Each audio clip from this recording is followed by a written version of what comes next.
ફ્રીઝરમાં ઝારાનો કમાલ જોઈને કહેશો કાશ પહેલા ખબર હોત. હેલો ફ્રેન્ડ્સ, આજના વિડીયોમાં આપણે જોઈશું ખૂબ જ ઉપયોગી અને એકદમ નવી કિચન ટિપ્સ જે પહેલાં તમે ક્યારેય નહીં જોઈ હોય. તો વિડીયોને પૂરો જોજો અને પસંદ આવે તો લાઇક કરી દેજો. તો ચાલો જોઈએ આઈડિયા નંબર 1. તો એના માટે મેં અહીંયા એક તકિયાનું કવર લઈ લીધું છે. તો અહીંયા આ તકિયાનું કવર થોડું મોટું છે, તો આપણે એને થોડું કટ કરવાનું છે. તમારી પાસે જે પણ જૂનું તકિયું હોય એનો તમે અહીંયા ઉપયોગ કરી શકો છો. ઘણી વખત આપણા તકિયાનો કલર ડલ પડી ગયો હોય કે પછી ડિઝાઇન એની થોડી ડલ પડી ગઈ હોય તો આપણે એને ફેંકી દેતા હોઈએ છીએ.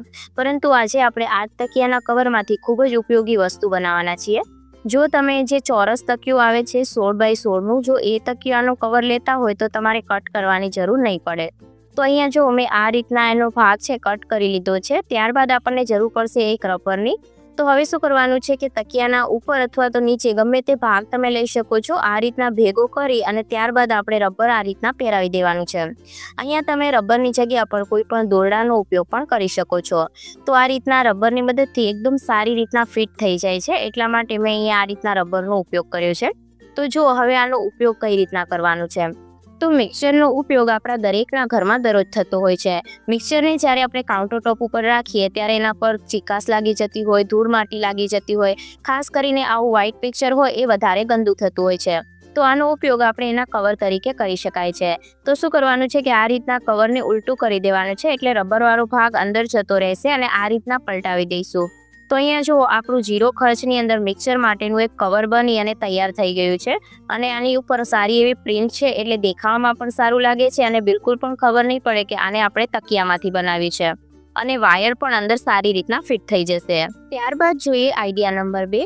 આપણે કોઈ મીઠાઈ બનાવવી હોય તો આ રીતના ગોળનો ઉપયોગ કરતા હોઈએ છીએ. ઘણી વખત આપણને વધારે પડતા ગોળની જરૂર પડતી હોય છે. પરંતુ જ્યારે ગોળની ભીલી અથવા તો ગોળનો ડબ્બો વધારે પડતો કડક હોય તો એમાંથી ગોળ કાઢવું ખૂબ જ વધારે મુશ્કેલ થતો હોય છે. ઘણી વખત આપણી ચમચી પણ વળી જતી હોય છે. તો ગોળને એકદમ સહેલાઈથી કાઢવા માટેની એક સિમ્પલ ટ્રીક જોઈએ. તો એના માટે અહીંયા મેં લઈ લીધું છે કુકર. કુકરની અંદર આપણે લઈ લઈશું 1 ગ્લાસ જેટલું પાણી. આને આપણે ગેસ ઉપર મૂકી દઈશું ગરમ થવા માટે. તો અહીંયા પાણીને આપણે થોડું ગરમ થઈ જવા દેવાનું છે અને પાણી ગરમ થાય ત્યારબાદ આપણે ગેસને બંધ કરી દઈશું. હવે શું કરીશું કે જે ગોળનો ડબ્બો છે ને એને આપણે આ રીતના કુકરની અંદર મૂકી દેવાનો છે. જો ગોળની ભીલી હોય તો તમે આની અંદર કોઈ સ્ટેન્ડ મૂકી અને ઉપર ભીલી મૂકી શકો છો. 5 મિનિટ બાદ આપણે ડબ્બાને કાઢી લઈશું અને ત્યારબાદ હવે તમે અહીંયા જોઈ શકો છો કે ગોળ એકદમ નરમ પડી ગયો છે અને ચમચીની મદદથી આપણે કાઢશું તો આસાનીથી નીકળી જશે. ઘણી વખત અમુક રેસીપી માટે આપણે સમારેલા ગોળની જરૂર પડતી હોય છે, પરંતુ જ્યારે ગોળ છે વધારે પડતો હાર્ડ હોય ત્યારે એને સમારવામાં ખૂબ જ વધારે સમય લાગતો હોય છે. તો તમે આ ટ્રીકનો યુઝ કરીને સરળતાથી ગોળને સમારી શકો છો. અહીંયા તમે જોઈ શકો છો કે ગોળ એકદમ સોફ્ટ થઈ ગયો છે. તો સહેલાઈથી ચમચીની મદદથી આપણે બધા ગોળને બહાર કાઢી શકાય છે. શું તમારા ફ્રીઝરમાં પણ બરફનો પહાડ જામી જાય છે અને તમે વિચારો છો કે આ એટલા માટે થાય છે કે ફ્રીજ વધારે કુલિંગ કરે છે? તો આ વિચાર તમારો ખોટો છે. ફ્રીઝરમાં આટલો બધો વધારે બરફ જામવો એ એની પાવરને ઓછી કરે છે અને કુલિંગ ઉપર પણ અસર પાડે છે. ફ્રીઝરમાં વધારે બરફ જામવાનું કારણ ફ્રીજમાં ગેસ ઓછું થવું છે અથવા તો જે ગેસની પાઇપ આવે એ ચોક થઈ જવાના લીધે થાય છે. તો આવું ના થાય એના માટે આપણે સિમ્પલ ટ્રીક જોઈએ. તો સૌથી પહેલાં આપણે ડીફ્રોસ્ટનું બટન છે એને દબાવી અને ફ્રીઝરનો જેટલો પણ બરફ છે એને ઓગળાવી દેવાનો છે. વધારે પડતો જ્યારે ફ્રીઝરમાં બરફ જામતો હોય ત્યારે ફ્રીજ છે એ કુલિંગ કરવાનું ઓછું કરી દે છે અને આપણે બહાર હજારો રૂપિયા ખર્ચી અને ફ્રીજને સરખું કરાવતા હોઈએ છીએ. પરંતુ આ ટ્રીકથી તમારો હજારોનો ખર્ચો બચી જશે. તો એના માટે અહીંયા આપણે લઈ લેવાનું છે મીઠું. આપણે બધા મીઠાનો ઉપયોગ ખાવામાં સ્વાદ વધારવા માટે કરીએ છીએ, પરંતુ જો હું તમને કહું કે મીઠાની મદદથી તમે બરફને જામવાથી રોકી શકો છો તો કદાચ તમને મજાક લાગશે, પરંતુ આ સત્ય છે. તમે મીઠાની મદદથી ફ્રીઝરમાં જામેલા બરફને સરળતાથી ઓગાળી શકો છો. તો અહીંયા મેં એક જારો લઈ લીધો છે. જારાની અંદર આપણે છે એ મીઠું ઉમેરી દેવાનું છે અને જારાની મદદથી પૂરા ફ્રીઝરમાં મીઠાને આ રીતના છાંટી દેવાનું છે. જારાની મદદથી સરળતાથી આપણે મીઠાને છાંટી શકાય છે. મીઠું બરફના ગલનબિંદુને ઓછું કરે છે, જેના કારણે બરફ સરળતાથી ઓગળી જાય છે અને વધારે પડતો બરફ જામતો નથી. ઘણી વખત આપણે ફ્રીઝરમાં કોઈ વસ્તુ મૂકેલી હોય અને વધારે પડતો બરફ જામી ગયો હોય તો આપણે જ્યારે એનો દરવાજો ખોલીએ તો ઘણી વખત દરવાજો પણ તૂટી શકે છે. તો એક વખત આ ટ્રીકનો ઉપયોગ જરૂરથી કરજો. આ ટ્રીકની મદદથી તમારા ફ્રીઝરની અંદર વધારે પડતો બરફ નહીં જામે અને ક્યારે પણ તમારું ફ્રીજ છે એ ખરાબ નહીં થાય. ત્યારબાદ જોઈએ નેક્સ્ટ આઈડિયા. તો આપણને સીતાફળની બાસુંદી છે એ બધાને પસંદ હોય છે, પરંતુ સીતાફળની અંદરથી જે એના બીજ છે એ કાઢવામાં આપણો કલાકોનો સમય વહી જાય છે. તો આજે હું તમને સીતાફળની અંદરથી આસાનીથી બીજ કાઢવા માટેની એક સરળ ટ્રીક જણાવી. તો અહીંયા શું કરવાનું છે કે 2 ભાગ મેં કરી લીધા છે સીતાફળના. ત્યારબાદ આપણે ચમચીની મદદથી જે એનો પલ્પ છે ને એને કાઢી લેવાનો છે આ રીતના.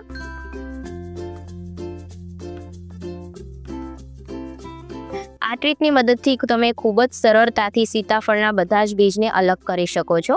તો જો અહીંયા મેં આ રીતના જે એનો પલ્પ છે એ કાઢી લીધો છે. ત્યારબાદ આપણે શું કરીશું કે જે આ પલ્પ છે એને આપણે સાઈડ પર મૂકી દઈશું અને ત્યારબાદ આપણે લઈ લેવાનું છે ચોપર. તો તમારી પાસે જે પણ ચોપર હોય એનો તમે ઉપયોગ કરી શકો છો, દોરીવાળું હોય કે પછી હેન્ડ ચોપર હોય. તો હું અહીંયા જે પ્રેસ કર્યાવાળું ચોપર આવે એનો ઉપયોગ કરી રહી છું. અહીંયા આપણે જે સીતાફળનો પલ્પ છે એને આ ચોપરની અંદર ઉમેરી દેવાનો છે અને ત્યારબાદ આપણે એને પ્રેસ કરી અને 2 થી 3 વખત ફેરવી લેવાનું છે, જેના કારણે શું થશે કે પલ્પ અને બીજ છે એ બંને અલગ થઈ જશે. થોડું અહીંયા તમને મુશ્કેલ થશે પ્રેસ કરવામાં, પણ આ રીતના તમે ધીમે ધીમે પ્રેસ કરશો તો આસાનીથી આ જે બીજ છે એ અલગ થઈ જાય છે.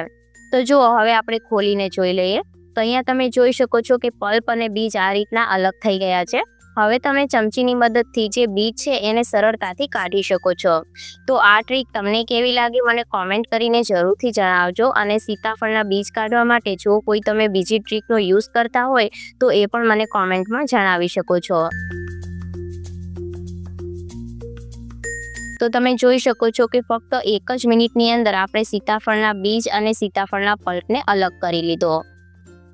નેક્સ્ટ આઈડિયા છે દવાની બોટલ માટેનો. જ્યારે ઘરમાં નાના બાળકો હોય તો આપણે એમના માટે આ રીતની દવાની બોટલો ઘરમાં રાખતા હોઈએ છીએ. ઘણી વખત આપણા માટે પણ કફ સિરપની બોટલ આપણે રાખતા હોઈએ છીએ, પરંતુ જ્યારે આપણે ટ્રાવેલ્સમાં જવાનું હોય અને દવા સાથે લઈને જવાની હોય ત્યારે ખૂબ જ મુશ્કેલી થતી હોય છે, કારણ કે ઘણી વખત ઢાંકણ છે થોડું ઘણું પણ લૂઝ રહી જાય તો દવા છે એ કપડાં પર ઢળી જતી હોય છે. ઘણી વખત દવા ઉપર કીડીઓ લાગી જતી હોય છે. તો એના માટે એક નાનકડી ટ્રીક જોઈએ. તો અહીંયા મેં લઈ લીધું છે એક પોલિથીન, જે આપણે સબ્જી વગેરે લેવા જઈએ તો એની સાથે આપણને મળે એ જ પોલિથીન મેં લીધી છે. ત્યારબાદ શું કરવાનું છે કે પોલિથીનનો જે નીચેનો ભાગ છે એને આપણે આ રીતના કટ કરી લઈશું કાતરની મદદથી. તો અહીંયા તમે કોઈ પણ શેપની અંદર થોડું પોલિથીન કટ કરી લેવાનું છે રાઉન્ડ શેપમાં. તો આ રીતના આપણે કટ કરી લીધું છે. ત્યારબાદ આ રીતે આપણે કટ કરી લઈએ. હવે જે પોલિથીનનો ભાગ છે એને આપણે શું કરવાનું છે કે ઢાંકણ પહેલાં મૂકી દેવાનું છે, જેના કારણે શું થશે કે દવા બિલકુલ પણ લીક નહીં થાય અને તમે ટ્રાવેલ્સમાં કે ક્યાંય બહાર જતા હોય અને સાથે દવા લઈ જવી હોય તો પણ તમારા કપડાં વગેરે ખરાબ નહીં થાય.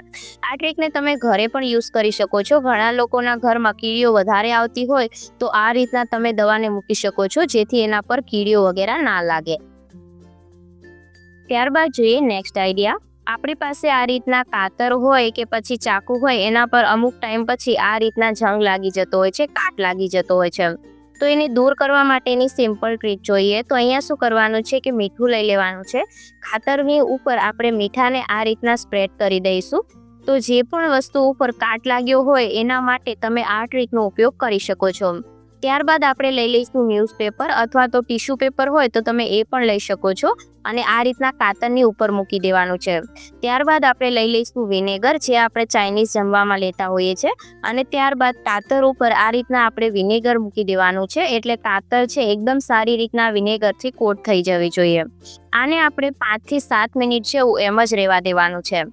5 મિનિટ બાદ આપણે આ રીતના જે કાગળ છે એને હટાવી લઈશું અને આ રીતના વાસણ ઘસવાનો જે વાયર આવે એની મદદથી ઘસી લેવાનું છે. તો મીઠાની મદદથી આપણે એને ઘસી લઈશું, જેના લીધે શું થશે કે એના પર જેટલો પણ કાટ લાગ્યો હશે એ સરળતાથી દૂર થઈ જશે. આને જો તમારે એકદમ નવા જેવી ચમકાવવી હોય તો તમે અહીંયા પીતાંબરી પાવડરનો ઉપયોગ પણ કરી શકો છો.